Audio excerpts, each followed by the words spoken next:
All right, so here we are with the whiny cat. Hello, whiny cat. Everybody say hi to Whiny Winky. Wah. She's come in here complaining already. I just fed her too. So anyway, I was asked to show some videos of this guitar, this Washburn that I'm putting a new bridge on, and so I'm going to make a few of them here. Today I'm going to show you. I've already steamed it off. So I'm going to show you what it looks like after I steamed it off. All I use is not really that big of a deal for as far as machinery goes, but I use a fabric steamer that looks like a teapot, and I've got an adapted little hose on the end of it, and I steam into these holes here, and then if you can look through that, see I've drilled a hole in the slot on both ends because I'm going to need those for locating it later.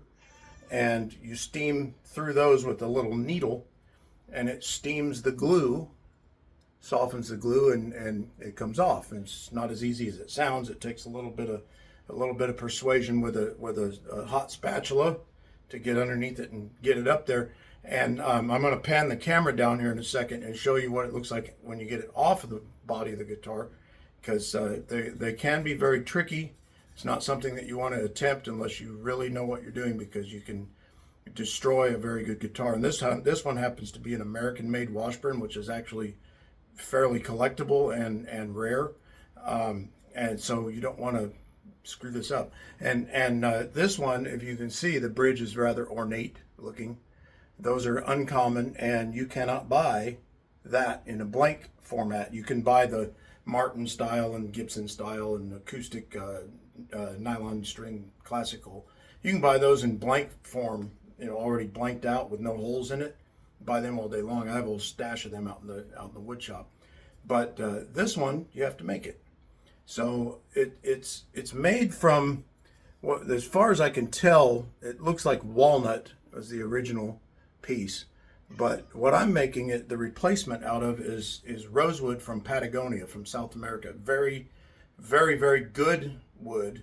It will be slightly darker than this, which is fine, but very, very good wood. But also the rosewood is in the same wood family as like ironwood and purple heart and stuff like that.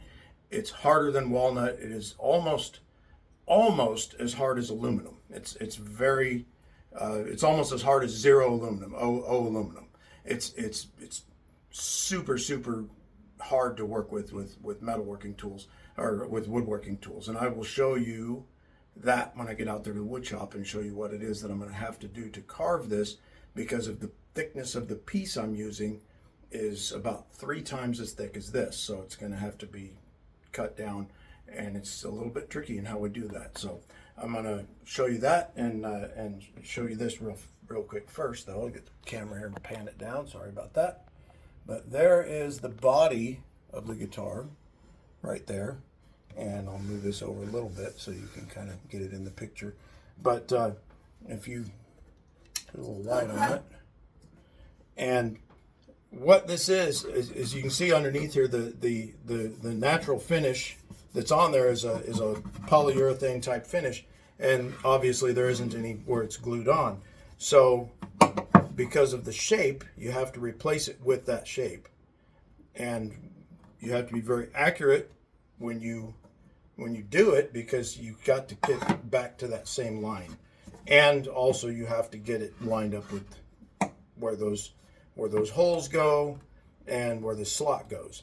So the holes I told you about that I used to locate it, that's so that you get the intonation correct, which for those of you that don't do guitar setups, the intonation is the length between this slot and the nut on the other end of the guitar where the strings rest. That length is very specific, and it gets the harmonic resonance length of the string to match the physical vibration of the string. So what that does is that allows the guitar to play in tune. When you play notes up higher on the neck, they will be in tune with the lower notes. But that's a little more technical than you needed, but that's why that's got to be perfect. So anyway, that's what that looks like with it off, natural wood. Now, some of this has a little bit of glue residue on it and things like that. So I'll go in here and clean this up by hand before I reattach attach the new one. And the glue that I use Tight Bond. It's a modern version of the glue that they used to use on these. And I mix it with sawdust that I get from these maple and the maple and ash and different kind of surfaces that I get. But it's actual sawdust from the face of other guitars. I mix it with that, kind of like you would if you did composite and you did micro balloons. And it's not so much for a filler, but more to turn the glue into sort of an epoxy than anything else. It makes it stronger. So you mix too much, it'll make it softer, but I mix just the right amount to make it stronger, give it a little more epoxy kind of a feel to it. But anyway, that's that one. I'll pan this back up here so we can see. And oh, sorry, I'm wiggling the camera around. If you notice, this is missing. That's where the original pick guard, so they're adhesive backed, and it's come off. So I have the factory material to make another one, and we'll do that. So those are rather simple to make. You literally can cut these out with a pair of scissors, but you have to be careful because it has to be correct. But anyway, that one you clean up the old glue and it goes right in its place. So let me run out to the wood shop, and I'll show you where I'm at with the bridge replacement. Okay, so here we are out in the wood shop, and I'm going to show you a little close up of what the piece of wood is. I'm gonna get it off the clamp here, and then I'll show you that real quick. But somewhere here I have the label, the section that has the label on it. Let me grab that real quick. There it is. There's the rosewood Patagonia. So it's really dense, like really hard stuff. It's extremely dense wood. You can see by the end grain. I'm getting the light just right. It's smooth when it's cut, because it's almost like cutting a piece of metal. But those holes right there, those are the slot holes for the bridge, and then the 6 for the pins in the back. They're like that. So you line it up like that on a drill press, get everything where it's supposed to be, and then pan this down just a little bit. And then when you get it to where it's supposed to be lined up, you obviously got the the cutout and all that, but you can see the difference in the thickness that I've got to deal with. So that I have some. This wood is so hard that sandpaper will barely eat it.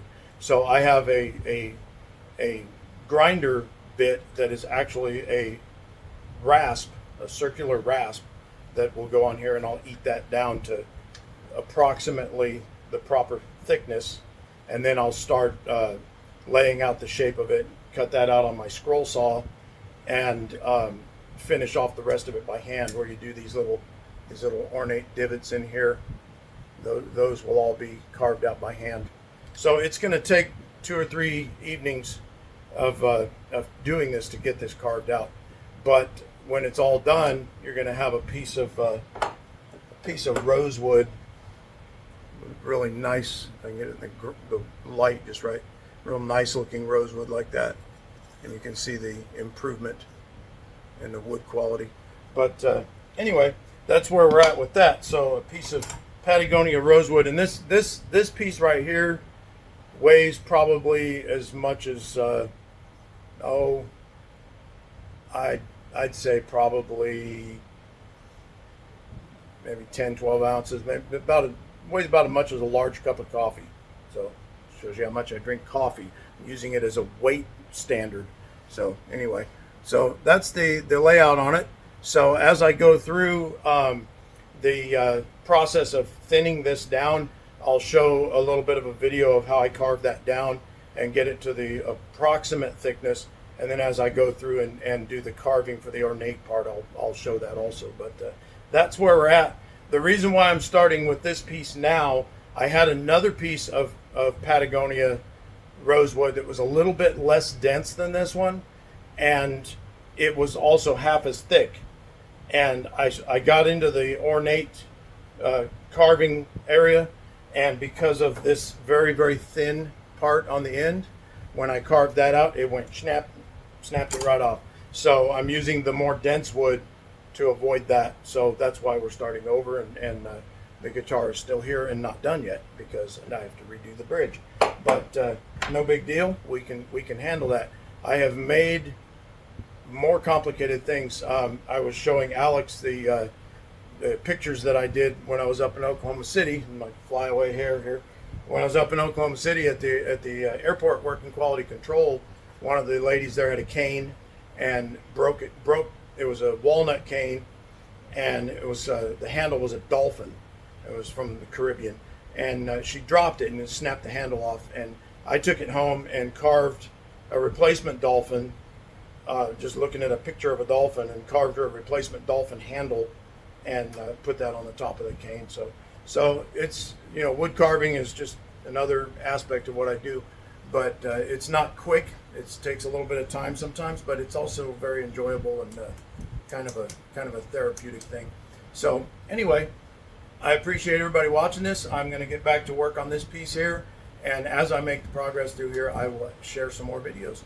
Sorry I didn't get one Sunday, but that's you kind of know the story. I was dealing with snapped wood and a whole bunch of other stuff. I over the weekend I had let's see, 3 bass guitars, 1 electric guitar, all for repairs show up, a Fender twin amplifier show up with blown speakers, and a Mesa Boogie head show up with a broken jack, speaker jack. So I've got all this stuff over the period of like 2.5 days, just went and just dumped on the shop. I'm already several months behind schedule from what I had planned because of my crazy time management situation. But so now I've got more stuff. So I'm not complaining. I appreciate all the work, and I'm thankful to have it because the little side business is very helpful, and I really enjoy doing this kind of stuff. It's just that it's either I get 1 or 2 pieces in a couple months, or all of a sudden everything in the whole entire half of the state is all in my house all at once. So it's just one extreme or the other. But anyway, we can handle it. So you guys take it easy. I will see you all. And so, like I said, sorry about this being on a Monday afternoon, but happy Monday. And if you're watching the football game by now, then see you at bedtime when you watch this before you go to sleep. See you later.